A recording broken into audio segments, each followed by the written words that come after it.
Good evening. This is the fourth in our series, and it's on the fourth step of Alcoholics Anonymous.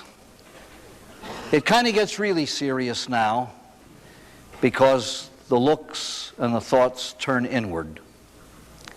In the first three, we were we did look inward, obviously, but we were focusing on this God out there. Now the addict looks at self. AA, in its 12 principles, lays down a perfect pattern of how to live. Prepare before you execute. For example, admit you're sick, take on the rules to get well. Come into a room and look, come to believe you can get that way. Make a decision to turn your life over to God, spend the rest of your life doing it. Now the alcoholic, the drug addict, is asked to take an inventory of self. In the fifth step, make it known. Become willing to have defects removed, ask to have them removed. Make a list and become willing to make amends, ask to do it. It is a classic, almost architectural pattern of living. Now, Dr. Bob summarized all 12 steps into these 6 words. Steps 1, 2, and 3, trust God. Steps 4 through 11, clean house. Step 12, help others. Isn't it significant that the major portion of the 12 steps has to do with correcting what's wrong in here? Immediately after sobriety, I can't handle it, God can, I think I'll get in touch. Now comes the cleanup act. Made a searching and fearless moral inventory of ourselves. Ladies and gentlemen, there is not a therapy on earth as complete as AA is. It's almost popular in the so-called scientific world to deny what we call the spiritual life, the world of morality and everything else. We are no more than animals who determine our own destiny. There is such a thing as morality. Wherever you see this word, moral, it has to do with the rightness or wrongness of human behavior. And AA was the first purely scientific organization on earth to recognize that the moral side of the human animal has to be faced and handled if we are to achieve any kind of mental, spiritual, mental, emotional health. Please make this distinction or you'll just drag your heels in the mud. The disease is not immoral. That happens. The disease is a purely physical thing. It is a biochemical addiction to a drug. It results in added damage to the mind, emotions, and soul. And so we call it a threefold disease of body, mind, and soul. The behavior of the addict is always, to a greater or lesser degree, immoral. And that's why we're asked to take a moral inventory so we can correct those things. The disease is not immoral. That happens. What it makes us do is pretty bad. You've all heard family therapists go into what happens. Infidelity, incest, wife abuse, child abuse, husband abuse, emotional battering, spiritual damage, name it, it's all there. Who but the alcoholic gets drunk and takes his daughter to bed? Who but the alcoholic shows up drunk at her mother's funeral? Who but the alcoholic is drunk at the daughter's graduation? Who but the alcoholic alienates his kids to such a degree that they're afraid to bring their schoolmates home? You could go on forever. I was in a Midwestern state, and I gave that talk about family and all the horrible things that happen as a result of this disease in the lives of others. A woman came up to me afterwards. She said, "Father, you missed one." I said, "Well, what do you mean?" She said, "My husband was a good man from the beginning. He was a good man when he drank." But she said, never abused us physically, never abused us verbally, never abused us financially. We never wanted for a dime. However, He drank and slept. He just disappeared from this family and lived in a world of unconsciousness. He didn't pick up one responsibility toward this family at all. He drank and slept. The behavior of the addict is always immoral. You know what the alcoholic and the drug addict is now asked to do? It's not to wipe that out, that's there. It's to resolve the guilt of the past, because you cannot live with guilt sober. Dr. Bob proved this in the very beginnings of AA. He and Bill got together. They started this thing unconsciously. And he went on a medical seminar or something in Atlantic City, and he drank. And he realized that he could not stay sober until he cleaned up his past, because he said it's impossible to look at it through sober eyes and be able to stand it. And this is why, my friends, right after steps 1, 2, and 3, this comes right away. He did that. He took a moral inventory of his life. He admitted to God, himself, and another human being, and he was able to go on. In a lot of treatment centers, you hear counselors say things like, "You got to get rid of the garbage." And they have you write out all of your past sins, put them in a bag, and go and burn the bag. Does nothing. You will never get rid of your past. It's there. Mine is there. Yours is there. You cannot change one iota of it, and you don't get rid of it. What you do is resolve the guilt about it. A good friend of mine, a man from whom I learned most of what I know, said this. He said, after I got well and I did my 4th and 5th steps, he said, I could walk into practically any hotel in the land. He was a writer. He used to write for newspapers. And he said, under any potted palm could be an old doozer who could look me right in the eye and say, "Ripley, you are an SOB." And he said, I'd look him right back in the eye and say, "Everything you say about me was true. No more." Unresolved remorse will destroy you. And so we are asked to take an inventory. That's a very wise word.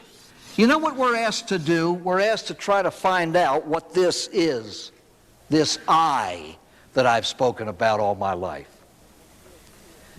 Every one of us in this room, my friends, is 3. I am who you think I am. 16,000 miles off center. I am who I think I am. A little bit closer. I've lived with me for a lot of years. The third me is the real me. And very often in the life of any individual, the real me escapes oneself for a lot of years until honesty sets in. Have you ever honestly believed that all your misery is caused by everybody else? The wife, the husband, the children, the circumstances, the neighborhood, the family, the weather, anything. I'm not responsible for me or the goofy state I'm in. It's always somebody else's fault. There was a couple went to West Point once to watch their kid graduate. The entire Corps was marching by. The wife nudges the husband and says, "Isn't that wonderful, Henry? 4,000 cadets and our little Georgie is the only one in step." Well, I mean, when the whole world's out of step with me, maybe I am. You know what you're asked to do in treatment? Look into a mirror and keep staring till you see what's there. You pare away what everybody thinks about and you look at yourself, honestly, starkly. That is why they use these 2 words. Searching. Fearless. Right or wrong list of what I've done in my life. And you know what I'm going to discover? What every human being has to. The good, the bad, and the ugly. What I've got, what I haven't got, and what has to go. I've got talents and so do you. Don't hand me this phony humility. Oh, I'm a nothing. You know. See, this is a good. No, This is the goofiness of the alcoholic or the drug addict when he comes into treatment. His estimation of self is so low that it is not accurate. It's not accurate. Have you ever met the phony humility of people? Okay, you go to an AA meeting, some guy gives a brilliant talk, and you go up to him after and say, God, that was magnificent. You really helped me. And he says, oh, it was really off the cuff. I wasn't really prepared. Next time you hear that, just say, geez, you know, on second thought, it did stink.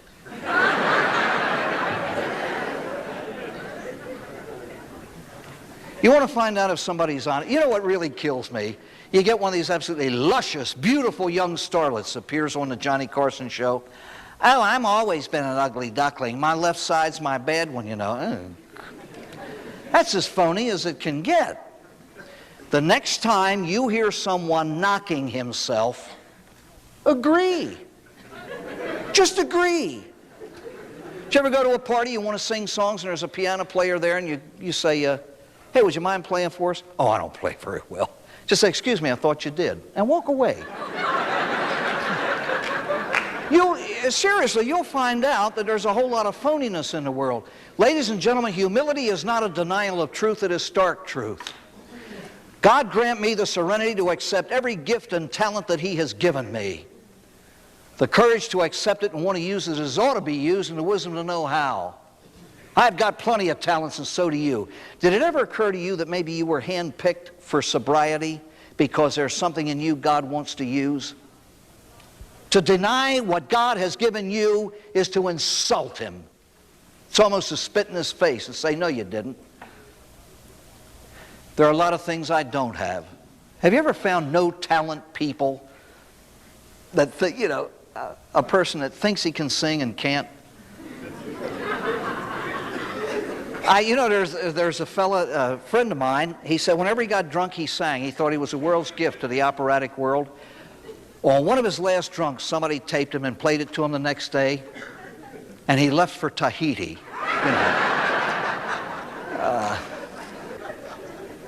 I've got a lot, and there's a lot that I don't have that other people do. I've got to find out what I've got because the good Lord's going to ask me to use it someday to help somebody else. And you know, if we're honest enough, and humility is stark truth. If I recognize what I've got and I recognize what you've got and we pool our resources, maybe together we can help somebody else. But the real me, I am asked to find out what that real me is and who he is. What's a moral inventory? If you don't know how to take one, get one of the marvelous pamphlets they have out. Try the 10 Commandments. I think we all function according to those rules. Live and let live. Do unto others and then cut out. Do unto others and then as you would have them do unto you. Take these normal rules of human behavior. I think that there are pamphlets out that have an entire examination of self that is very thorough and very complete. Get one. Go through it. Be honest enough to acknowledge these things. Ladies and gentlemen, if you're like me, I've done some wonderful things in my life. I've done a lot of things I'm very proud of. I've done an awful lot of things I'm terribly ashamed of. And I have failed to do a whole lot of things.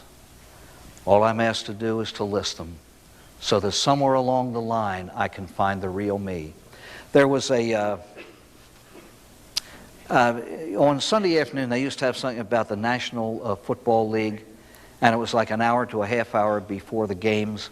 And one Sunday, they had the hobbies of some of the players. And one of the San Francisco 49ers used to buy old farmhouses about 100 years old and restore them and live in them until the bug bit again. He'd buy another one and restore it, and they'd live in it. But you know the very first thing he did when he bought a house? He had to find out what it had, what it didn't have, and what had to go.